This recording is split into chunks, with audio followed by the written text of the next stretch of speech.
সুজলা সুফলা শস্য শ্যামলা আমাদের এই বাংলাদেশ।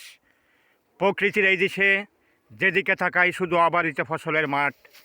মহান আল্লাহ তাআলার অশেষ রহমতে এবার হেমন্তের ধান খুব ভালোই হয়েছে। কৃষক মনের আনন্দে আকাশের প্রচণ্ড রোদের তাপেও তারা সেই তাপকে উপেক্ষা করে মনের খুশিতে নাড়ে নাড়ে করে সে ধান কাটছে।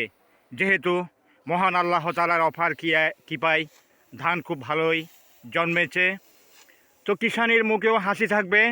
কিষানিরা নবান্ন উৎসবে মেতে উঠবে। বিভিন্ন রকমের পিঠা পায়েস নাস্তা তৈরির হিরিক ধুম পড়ে যাবে। তো সবাই ভালো থাকবেন, সবাই এই দেশকে ভালোবাসবেন এই কৃষককে। আমি এইসব অক্লান্ত পরিশ্রমকারী সোনার বাংলার সোনার দেশের এই কৃষককে সেলুট জানাই এই দেশকে, সেলুট জানাই এই সুজলা সুফলা বাংলাদেশকে। সবাই ভালো থাকবেন, সুস্থ থাকবেন। আসসালামু আলাইকুম।